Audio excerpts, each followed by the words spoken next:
Hello my dear students, welcome back to another video. बच्चों, आज हम कंपैरिजन करने वाले हैं केमिस्ट्री पेपर जो 2022, 23 एंड 24 का है। इसमें कौन से कॉमन क्वेश्चंस पूछे गए हैं इसका पूरा कंपैरिजन करेंगे और मैं आपको बताने की कोशिश करूंगा कि आने वाला जो पेपर है उसमें कौन कौन सी चीज़ें पूछी जा सकती है। कोई गारंटी नहीं है कि एग्जैक्टली वही पूछा जाएगा, बट उससे रिलेटेड जो कॉन्सेप्ट है वो आपको क्लियर करने होंगे। जब आप पूरा वीडियो देखोगे तो आपको समझ में आ जाएगा। मेरे इस वीडियो को मिसलीड मत करना, ये मत सोचना कि जो मैं बता रहा हूँ कंफर्म वही आएगा। तो आइए स्टार्ट करते हैं आज का ये वीडियो। सेक्शन ए में आपको पूछा जाता है मल्टीपल चॉइस क्वेश्चन। तो देखो 2022 में आपको पूछा गया था बॉडी सेंटर्ड क्यूब स्ट्रक्चर के बारे में। फिर 2023 में भी आपको बॉडी सेंटर्ड क्यूबिक लैटिस के बारे में पूछा गया। 2024 में भी फेस सेंटर्ड क्यूबिक यूनिट के बारे में पूछा गया। 2022 में जो क्वेश्चन था उसका आंसर है सी। 2023 में जो पूछा गया था उसका भी आंसर सी है। 24 में जो पूछा गया उसका आंसर डी है। अब यहाँ पर मैं आपको क्या बताना चाहता हूँ कि ये जो आपको कॉन्सेप्ट है बीसीसी, एफसीसी, एससी, ये कॉन्सेप्ट आपको पूरा क्लियर करना है। इससे रिलेटेड कोई भी क्वेश्चन पूछा जा सकता है। जैसे कि लास्ट ईयर 23 एंड 24 वाला जो पेपर था उस क्वेश्चन नंबर 29 देखते हो तो उसमें आपको cubic lattice of solid element के बारे में पूछा गया। तो ये जो कॉन्सेप्ट है आपका बीसीसी, एफसीसी, एससी, ये कॉन्सेप्ट आपको क्लियर करना है। इससे रिलेटेड हो सकता है कि आपको सेक्शन ए में पूछा जाए, बी में पूछा जाए, सी में, डी में, कहीं पर भी ये क्वेश्चंस आ सकते हैं। इसमें कभी हो सकता है कि रिलेशन बिटवीन पूछ लिया जाए, कभी बॉडी सेंटर्ड क्यूबिक के बारे में पूछ लिया जाए, या नंबर ऑफ पार्टिकल्स किस तरीके से आपको फाइंड करना है, कुछ भी आ सकता है। ठीक है।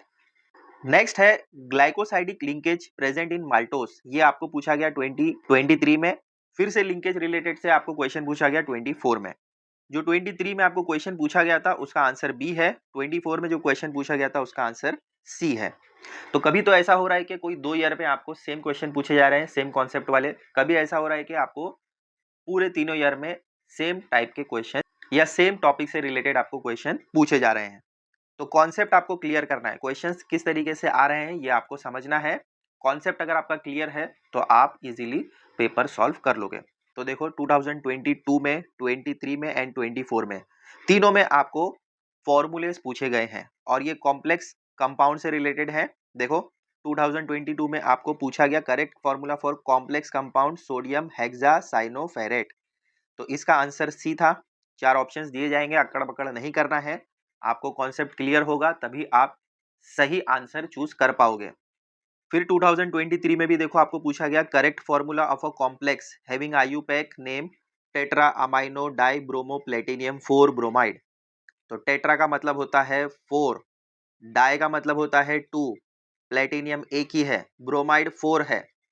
तो इसीलिए यहाँ पर 2 है, यहाँ पर 2 है, टेट्रा अमाइनो है, इसीलिए NH3 4 है, प्लेटिनियम 1 है। इसीलिए ये सी वाला आंसर इसका करेक्ट है। कॉन्सेप्ट अगर आपका क्लियर होगा, टेट्रा किसको कहते हैं, डाई किसको कहते हैं, हेक्सा किसे कहते हैं, ये सब चीज़ें अच्छी तरीके से समझ लो, प्रैक्टिस करो। अब टाइम बहुत कम है। मैं जस्ट यहाँ पर आपका कॉन्सेप्ट क्लियर करवाने के लिए कंपैरिजन करके बता रहा हूँ। ये मत समझना कि कंफर्म यही क्वेश्चन आएगा। जैसे कॉम्प्लेक्स कंपाउंड का जो फॉर्मूला आपको किस तरीके से फाइंड करना है ये आपको समझना है। अब देखो 2024 में भी आपको कॉम्प्लेक्स स्ट्रक्चर के बारे में पूछा गया। अब यहाँ पर आपको sodium hexanitrocobaltate correct structure बताना है। हेक्सा का मतलब 6 होता है, तो यहाँ दोनों में 6 दिया गया है, लेकिन 3 जो यहाँ पर आपको दिया गया है वो सोडियम हेक्सा नाइट्रो के साथ है। तो यहाँ पर सोडियम जो है यहाँ पर 3 है, अप साइड में 4 है। देखो यहाँ पर भी 3 दिया गया है, बट यहाँ पर हेक्सा नहीं है, यहाँ पर पेंटा है, 5 है। तो इसी तरीके से आपको कंफ्यूज किया जाएगा, बट आपका कॉन्सेप्ट क्लियर होगा तो आप इजीली समझ जाओगे। ठीक है। तो ये 3 कंपैरिजन मैंने आपको बताया किससे रिलेटेड, कॉम्प्लेक्स कंपाउंड जिसके फॉर्मूले आपको आने चाहिए, स्ट्रक्चर आने चाहिए। तो ये कॉन्सेप्ट आपके क्लियर होने चाहिए। ये हो सकता है कि आपको सेक्शन बी में भी पूछा जाए, सी में पूछा जाए, डी में पूछा जाए। जरूरी नहीं है कि मल्टीपल चॉइस में ही आपको ये क्वेश्चन पूछा जाए। अभी जैसे कि मैंने आपको बताया 2024 में आपको सेक्शन डी में पूछा गया है वो question, cubic lattice solid element का। बट यहाँ पर इससे पहले आपको मल्टीपल चॉइस में भी पूछा गया है, तो कहीं पर भी आ सकता है क्वेश्चन। नेक्स्ट क्वेश्चन भी आपको 2022 एंड 23 का है। इसमें आपको जो रिएक्शंस दिए गए हैं वो आपको पता होने चाहिए कि अगर आप एक कंपाउंड को दूसरे कंपाउंड से या एक एलिमेंट को दूसरे एलिमेंट से रिएक्ट करवाते हो तो आपको क्या मिलेगा। देखो 2022 में जो क्वेश्चन पूछा गया था उसका आंसर जो है वो ए है। तो इन दोनों का आपको रिएक्शन करने आना चाहिए। तो रिएक्शंस वाले जितने भी कॉन्सेप्ट है वो क्लियर कर लो, स्पेशली जो ऑर्गेनिक केमिस्ट्री है। देखो यहाँ पर ऑर्गेनिक केमिस्ट्री से रिलेटेड पूछा गया है 2023 में क्वेश्चन 6, 7, 8, ये सारा का सारा आपको रिएक्शन है। ओजोनोलिसिस इंपॉर्टेंट कॉन्सेप्ट है, ये भी अच्छे से समझ कर रखो। रिएक्शंस तो कंफर्म आएंगे ही आएंगे, स्पेशली हालाइड वाले जो रिएक्शंस है उसको बाय हार्ट कर लो, उसको समझ लो। कहीं भी क्वेश्चन आ सकता है हालाइड से रिलेटेड। अब देखो 2024 में भी आपको जो रिएक्शंस दिए गए हैं इसमें दो क्वेश्चन पूछे गए, क्वेश्चन 3 है एंड क्वेश्चन 8 है। रिएक्शन ही है, लेफ्ट हैंड साइड आपको रिएक्शन दिया गया है, इसको करने के बाद आपको क्या मिलता है, आंसर बी इसका सही है। और जो 2024 में क्वेश्चन 8 दिया गया है इसमें भी रिएक्शन है। देखो वेनेलिक हालाइड, हालाइड से रिलेटेड जो भी क्वेश्चंस हैं, जो भी कॉन्सेप्ट हैं, वो पूरे अच्छे तरीके से समझ लो। कहीं ना कहीं क्वेश्चंस आते ही हैं हालाइड से रिलेटेड, ठीक है। तो 2024 में दो क्वेश्चन आपको मल्टीपल चॉइस में पूछे गए थे जो रिएक्शन से रिलेटेड थे। अब एक और कॉन्सेप्ट है जो बोर मैग्नेटॉन का है। इसमें देखो 2023 एंड 24 में आपको जो क्वेश्चन पूछा गया है वो स्पिन ओनली मैग्नेटिक मोमेंट से रिलेटेड है। पहले वाले में 2023 में Mn2+ के बारे में पूछा गया, 2024 में Cr3+ कैटायन के बारे में पूछा गया। तो इसका कॉन्सेप्ट भी आपको आना चाहिए। जो फॉर्मूला है mu is equal to √n+2, इस तरीके से किया जाता है ये। तो यहाँ पर n का वैल्यू क्या है, Mn2+ का आपको पता होना चाहिए। n का वैल्यू यहाँ पर हो जाता है 5 और यहाँ पर भी आ जाएगा 5+2। तो अब क्या आएगा बताओ, √ आ जाएगा 5 और यहाँ पर आ जाएगा 5+2 7। तो अब √35 का वैल्यू अगर आप देखते हो तो क्या होगा, 5 पॉइंट समथिंग 8 या 9 के बीच में आता है। तो आंसर बी इसका सही होगा और ये BM लिखना ज़रूरी है। वैसे तो यहाँ पर हर एक में BM दिया गया है, लेकिन जब आपको कॉन्सेप्ट पूछा जाएगा न्यूमेरिकल्स में या कहीं अगर आपको सेक्शन BC में कहीं पूछा जाए तो ये जो इसके यूनिट्स हैं वो लिखना मत भूलिए, वरना आपके मार्क्स कट हो सकते हैं, हाफ मार्क्स उधर जा सकता है, ठीक है। तो ये इक्वल टू हो जाएगा 5.916 BM। ये इस तरीके से आपको करने आना चाहिए। अब ये जो आपको 2024 में पूछा गया था, n की जगह आप क्या करोगे, यहाँ पर 3 लगा दोगे। तो किस तरीके से आएगा, यहाँ पर 3 रहेगा, यहाँ पर 3+2 सॉल्व करोगे तो 3 × 5 √15 का वैल्यू अगर आप देखोगे तो 3.8 समथिंग कुछ आता है, जो कि आंसर सी है इसका। तो ये सारी चीजें आपको समझ में आनी चाहिए, कॉन्सेप्ट क्लियर होगा तो आप इजीली कर पाओगे। नेक्स्ट चीज जो दी गई है वो 2023 एंड 2024 में मोनोमर से रिलेटेड पूछा गया है, ठीक है। तो मोनोमर वाला जो कॉन्सेप्ट है ये भी आप क्लियर कर लीजिए। 23 में जो क्वेश्चन पूछा गया था उसका आंसर ए है, 24 में जो क्वेश्चन पूछा गया था उसका आंसर डी है। अब आते हैं आंसर द फॉलोइंग क्वेश्चंस पर। तो इसमें क्वेश्चन 7 है जो 2022 में पूछा गया था। नैनो पार्टिकल से रिलेटेड जो भी कॉन्सेप्ट है ये आपको क्लियर करना है, ठीक है, क्योंकि ये 2022 में भी पूछा गया है, 23 में भी पूछा गया है एंड 24 में भी पूछा गया है। नैनो पार्टिकल से जो भी रिलेटेड क्वेश्चन है या कॉन्सेप्ट है ये आपको क्लियर कर लेने हैं। इससे मिलते जुलते क्वेश्चन पूछे जाते हैं। तो देखो 2022 में जो पूछा गया था वो मल्टीपल चॉइस क्वेश्चन था, 4 आंसर आपको दिए गए थे, कोई एक सेलेक्ट करना था। तो यही मैं आपको समझाना चाहता हूँ, ज़रूरी नहीं कि वो सेक्शन बी में ही आए, ए में आए, कहीं पर भी आ सकता है, बट आप कॉन्सेप्ट क्लियर कर लीजिए। नैनो पार्टिकल 2023 में जो पूछा गया क्वेश्चन था, टेक्निक कौन सी यूज होती है ज्योमेट्री ऑफ नैनो पार्टिकल में, एक्सरे डिफ्रैक्शन इसका आंसर है। देखो 2024 में जो क्वेश्चन आपको पूछा गया, नैनो पार्टिकल किस तरीके से यूज किया जाता है वाटर में से बैक्टीरिया निकालने के लिए, तो उसका आंसर ये था जो यहाँ पर आप देख सकते हैं। फिर नेक्स्ट कॉन्सेप्ट जो आपको क्लियर करना है वो है SI यूनिट। देखो 2023 में आपको पूछा गया SI यूनिट कायरोस्कोपिक कांस्टेंट का, तो उसका आंसर ये है। 2024 में भी आपको SI यूनिट पूछा गया मोलर कंडक्टिविटी का, तो उसका आंसर ये है। तो जो SI यूनिट वाला कॉन्सेप्ट है ये आपको क्लियर करना है, कहीं पर भी क्वेश्चंस पूछे जा सकते हैं।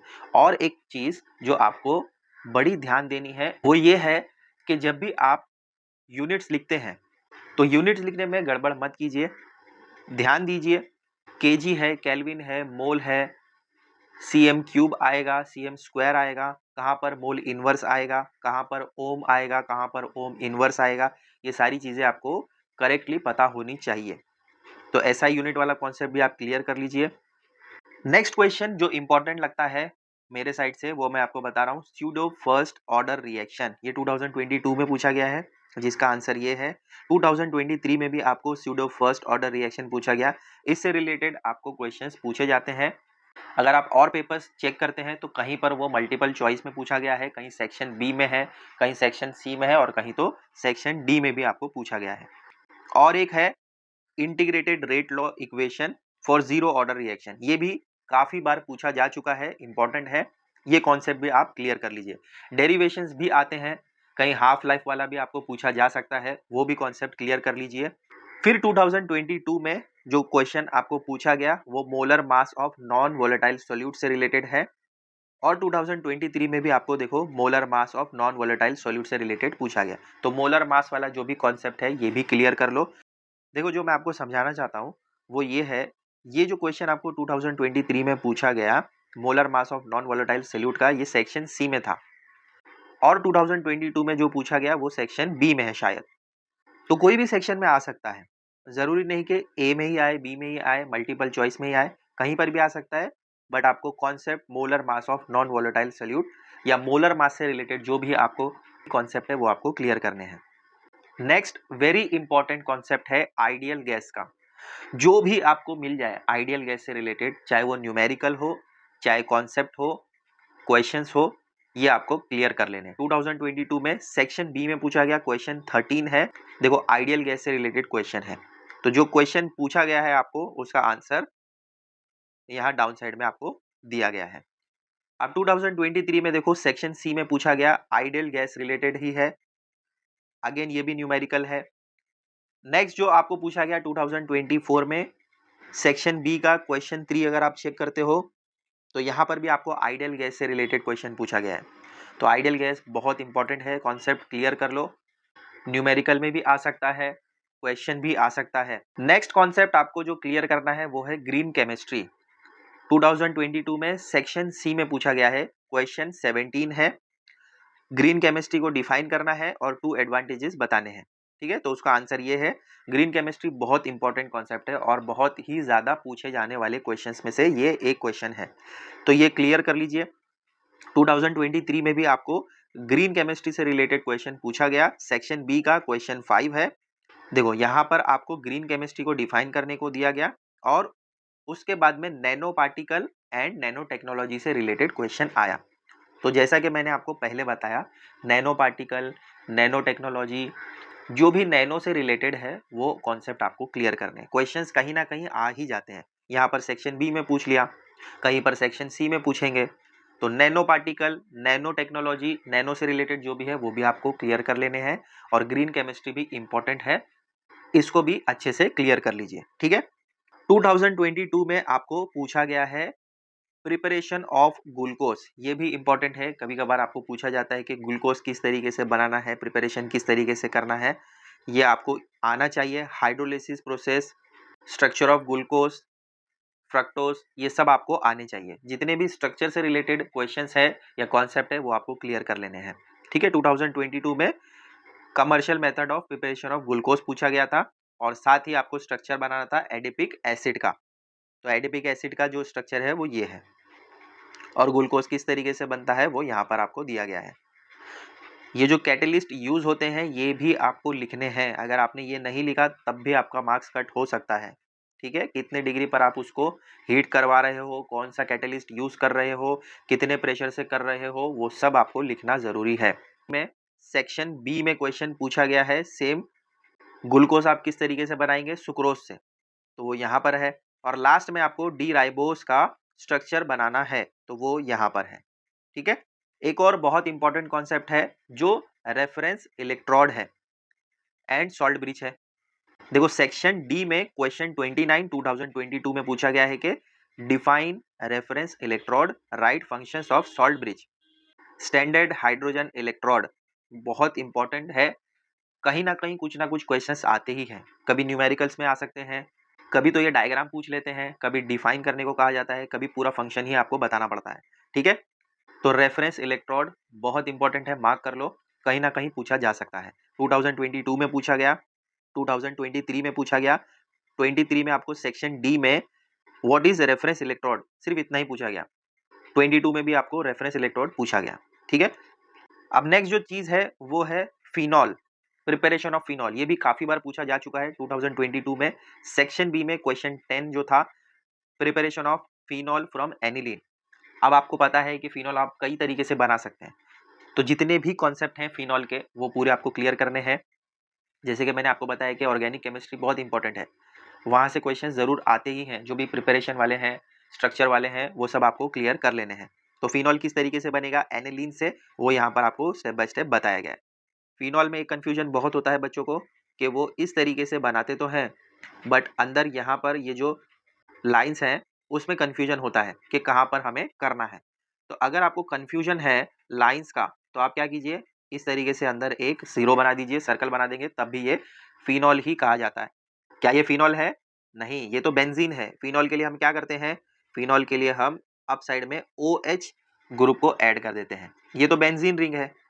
जब भी आप बेंजीन बनाते हो तो अंदर ये जो लाइंस होती हैं, कहाँ डबल बॉन्ड डालना है, कितने के बाद डालना है, ये हमेशा बच्चों को कन्फ्यूजन होता है। तो अगर ये लाइंस का आपको क्लियर नहीं है तो आप इस तरीके से सर्कल भी बना सकते हैं। अगर आप OH अप साइड में लगा देते हो तो ये बन जाता है फिनॉल। ठीक है, और बेंजीन को आप इस तरीके से भी बना सकते हैं। इसमें कंफ्यूजन यहाँ आता है कि कितनी लाइंस कहाँ कहाँ पुट करनी है। तो अल्टरनेटली आपको याद रखना है। जैसे कि देखो यहाँ पर हमने 6 लाइंस इस तरीके से ड्रॉ की है, तो आप कहीं से भी स्टार्ट कर सकते हैं। अगर आपने यहाँ से स्टार्ट किया, ये 1 हो गया, तो इसके बाद आपको नहीं बनाना है, इसके अल्टरनेट में आप बनाएंगे, यहाँ बना देंगे, फिर इसके बाद आप एक छोड़कर यहाँ बना दोगे। ठीक है, जो भी लाइंस होगी अल्टरनेट होगी, एक होगी उसके बाद नहीं होगी, फिर डबल लाइन होगी, फिर सिंगल लाइन, फिर डबल लाइन, फिर सिंगल लाइन। और ये लाइंस का अगर झंझट नहीं चाहिए तो अंदर जीरो इस तरीके से बना दो, ये भी बेंजीन ही कहा जाता है। 2023 में भी आपको फिनॉल बनाने को पूछा गया था, सेक्शन डी का है, क्वेश्चन नंबर 31 है। देखो, डाउ process for preparation of phenol. Phenol आप किस तरीके से बनाएंगे डाउ प्रोसेस के अकॉर्डिंग। तो ये सारा कॉन्सेप्ट आपको अच्छे से बाय हार्ट कर लेना है, अंडरस्टैंड कर लेना है। फिनॉल से रिलेटेड क्वेश्चंस कई बार पूछे गए हैं, स्ट्रक्चर से रिलेटेड क्वेश्चंस पूछे गए हैं, तो ऑर्गेनिक केमिस्ट्री अच्छे से प्रिपेयर कर लो, वहां से क्वेश्चन जरूर आते हैं। अब नेक्स्ट चीज जो 2024 में पूछी गई है वो भी देखो फिनॉल है। यहाँ पर आप क्यूबिन से फिनॉल किस तरीके से बनाएंगे, एनिसोल से फिनॉल किस तरीके से बनाएंगे, सेक्शन डी का क्वेश्चन 27 है, समझ रहे हो। अब नेक्स्ट जो क्वेश्चन आपको पूछा गया है वो है 2022 में half life of first order reaction. तो हाफ लाइफ ये भी बहुत इंपॉर्टेंट कॉन्सेप्ट है। कभी तो डेरिवेशन पूछ लेते हैं कि किस तरीके से आपको डिराइव करना है, कभी डिफाइन करने को पूछा जाता है, या कभी हो सकता है कि आपको न्यूमेरिकल्स भी आ जाए हाफ लाइफ से रिलेटेड। ठीक है, तो जो क्वेश्चन आपको पूछा गया है 2022 में उसका आंसर ये है, हाँ उसका कंटिन्यूएशन। 2024 में भी देखो आपको half life period and rate constant for first order reaction ये पूछा गया है। तो हाफ लाइफ बहुत इंपॉर्टेंट है, कहीं ना कहीं क्वेश्चंस आते ही हैं। तो यहाँ पर मैं वीडियो एंड करता हूँ। पूरा समराइज करके अगर मैं आपको बताऊं तो जो भी क्वेश्चंस मैंने आपको कंपेयर करके बताए हैं वो क्वेश्चंस जरूरी नहीं कि कंफर्म आ ही जाएं, लेकिन उससे रिलेटेड जो क्वेश्चन है या उससे रिलेटेड जो कॉन्सेप्ट है मैंने आपको बताया, जैसे ग्रीन केमिस्ट्री मैंने आपको बताया, तो ग्रीन केमिस्ट्री से कहीं ना कहीं क्वेश्चन पूछा जा सकता है। Nano particle, nano technology, nano से रिलेटेड जो कॉन्सेप्ट है वो क्लियर कर लो। BCC, FCC, लेटाइस से रिलेटेड जो भी कॉन्सेप्ट है वो क्लियर कर लो। स्ट्रक्चरल जितने भी क्वेश्चंस हैं, कॉन्सेप्ट हैं, प्रिपरेशन वाले जितने भी कॉन्सेप्ट हैं, हालाइड वाले कॉन्सेप्ट हैं, ये सारी चीज़ें आपको क्लियर कर लेनी है, अंडरस्टैंड कर लेना है। कहीं ना कहीं क्वेश्चंस पूछे जाते हैं, जैसे half life period, first order reaction, half life से भी रिलेटेड जो क्वेश्चंस है वो सारे क्वेश्चंस आपको अच्छे से आने चाहिए। क्वेश्चंस मैं आपको जस्ट इसके लिए बता रहा हूँ कि किस तरीके से आपको घुमाकर पूछा गया है। कभी तो मल्टीपल चॉइस में आया है, कभी सेक्शन बी में आ गया है, कभी सेक्शन डी में आ गया है, कहीं पर भी पूछा गया है थोड़ा सा घुमाकर, लेकिन कॉन्सेप्ट तो वही है। फॉर एग्जाम्पल यहाँ पर देखो आपको पूछा गया कि फिनॉल बनाना है, क्यूमिन से फिनॉल बनाओ, एनिसोल से फिनॉल बनाओ। ठीक है, अब फिनॉल से रिलेटेड जो भी क्वेश्चन है यहाँ पर देखो 2023 में आपको प्रिपरेशन के लिए पूछा गया है। 2022 में भी आपको फिनॉल का प्रिपरेशन पूछा गया था। तो प्रिपरेशन से रिलेटेड जितने भी कॉन्सेप्ट है वो आपको क्लियर करने हैं। मैं ये नहीं कह रहा हूँ कि फिनॉल का प्रिपरेशन ये ईयर भी आ ही जाएगा, लेकिन प्रिपरेशन से रिलेटेड जो भी क्वेश्चंस है वो आपको अच्छे से क्लियर कर लेने हैं। रेफरेंस इलेक्ट्रोड के बारे में मैंने आपको बताया, तो रेफरेंस इलेक्ट्रोड ये वाला कॉन्सेप्ट भी आपको क्लियर कर लेना है। सॉल्ट ब्रिज वाला कॉन्सेप्ट भी आपको क्लियर कर लेना है। तो कहने का मकसद ये है कि जो भी आपको क्वेश्चंस पूछे जा रहे हैं उससे रिलेटेड जो कॉन्सेप्ट है वो आपको क्लियर होने चाहिए। आई होप ये वीडियो आपके लिए हेल्पफुल रहेगा। मेरे इस वीडियो को मिसलीड मत कीजिएगा। ये मत सोचिएगा कि जो क्वेश्चंस मैंने आपको बताया वो कंफर्म आ ही जाएंगे। Thanks for watching this video. ऐसे ही इन्फॉर्मेशनल और इम्पोर्टेंट वीडियोस के लिए चैनल को सब्सक्राइब कर लो। मिलते हैं बच्चों अगले वीडियो में बहुत जल्द। Till then take care, bye.